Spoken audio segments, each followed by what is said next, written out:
the 3Ds of Trump's presidency. In order to have a successful presidency, Donald Trump needs to fix the 3Ds: demographics, debt, and deficit.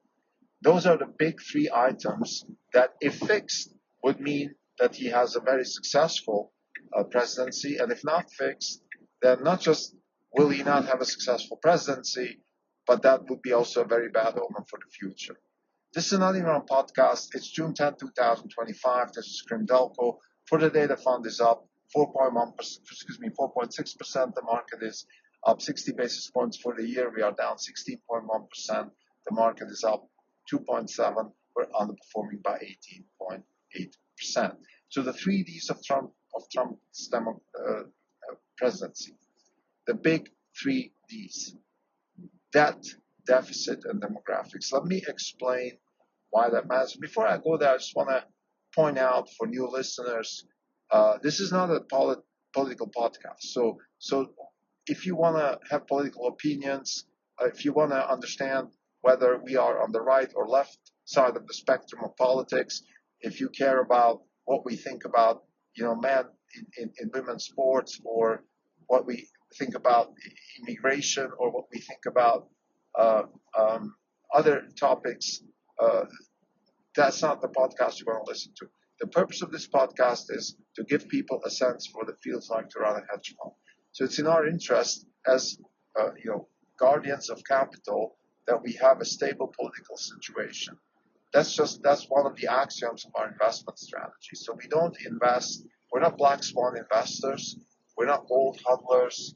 We do have some Bitcoin exposure, but we're not the types who say that there's no hope for the future and that we just want to, basically see the society collapse and then hoard our gold and buy guns and duct tape and stuff. We're not those types. So we do believe in the system. We believe in the economy of the United States in particular, but the world economy for that matter. We are big proponents of disruption and technology. We believe that knowledge, hard work, and technology and progress are a path towards a better future for offsprings, and also a path towards wealth creation. We are big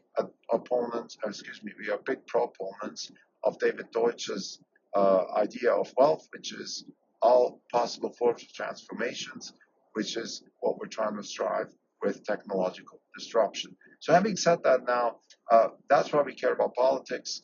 And we're in a pretty precarious situation right now because we have a lot of debt and high deficits, and we have demographics which are out of control. And all of these three things can derail this country. Let's start with demographics.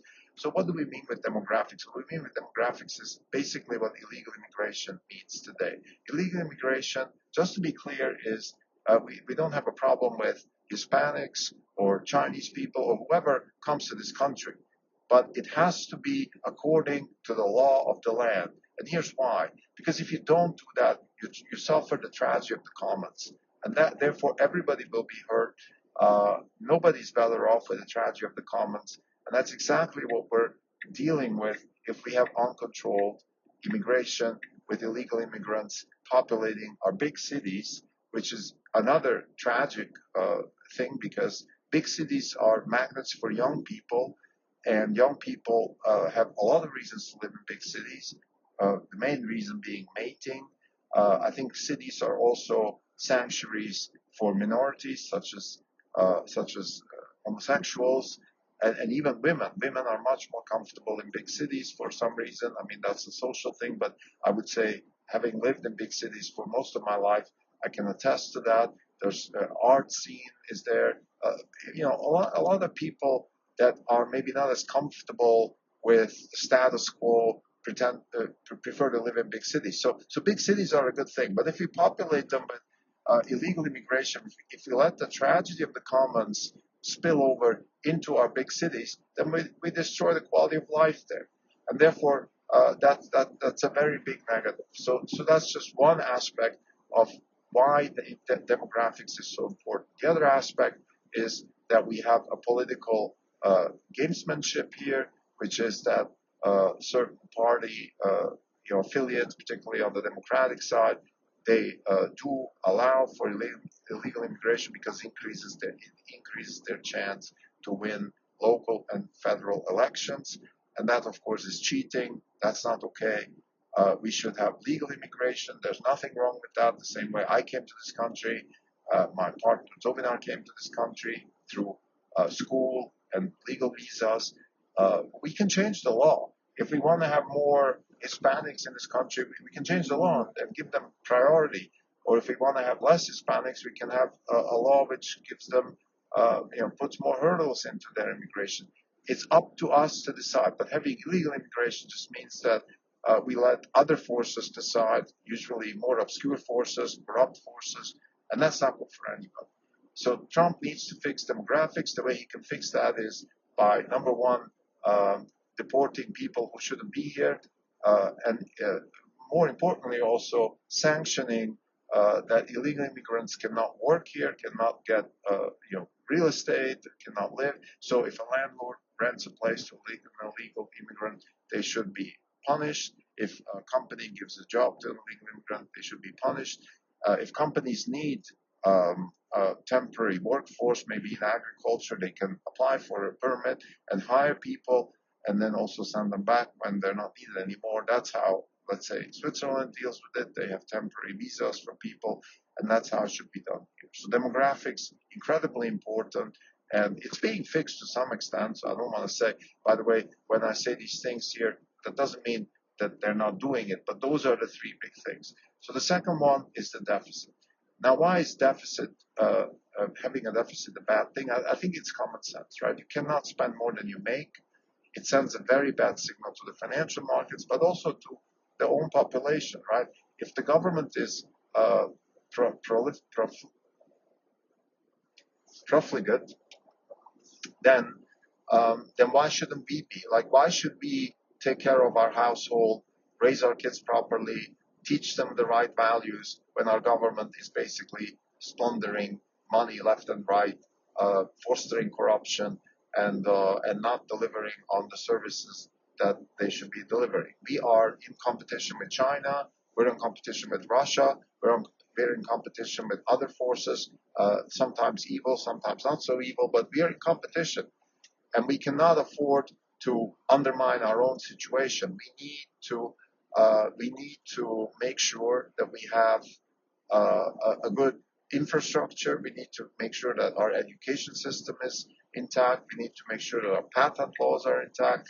We need to make sure that whatever government intervention we choose to have into the economy, it's effective and not like, for example, in the medical space, where basically government investments and grants are just nothing but corruption. So having said that, reducing the deficit is obviously not an easy thing, but it can be done. It can be done, and it's up to the president. The buck stops with the president. He has the power to do it.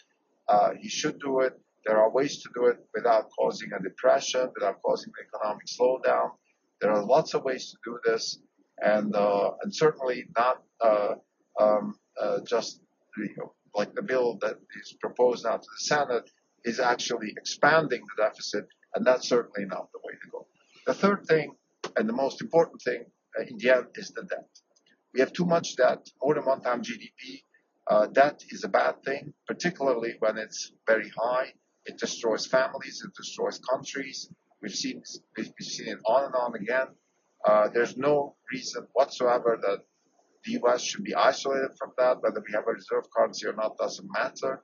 Because even if our currency can be maintained, like let's say in a Japan-style way where even though we have enormous amounts of debt, for some reason the currency stays stable, that's usually a function of the even worse currencies around the world. So relative to those, a country like Japan or now the US, even though we have a lot of debt, is still better because we have some institutions that still work. But nevertheless, I think it's only a matter of time if we don't reduce the debt that we will have repercussions on the financial market side, but also socially, right? Having a lot of debt means that we divert more resources into interest. That should be a national security item because we spend, billions of interest to China. That's not a good thing. We pay to other people. I mean, literally, our enemies can buy our debt and then collect interest from us. So that's not a good thing. So we need to reduce the debt. Whether we can do this through budget surplus and or asset sales, that's up to execution, but we need to have a clear understanding of how and when we're going to reduce the debt. So the 3Ds, the big 3Ds of the Trump presidency, debt, deficit, and demographics, some of them are being tackled, some of them are being less tackled. That's the key to success. I think we at Orange Capital Partners, like I said, we believe strongly in wealth as a better place for future generations. And wealth is created through technological disruption, and wealth is destroyed through corruption and debt and deficits and shenanigans such as uncontrolled demographics. So Trump needs to fix those in order to have a successful presidency, and in order also for the financial markets to stay healthy and for capital to flow to productive endeavors. Thank you.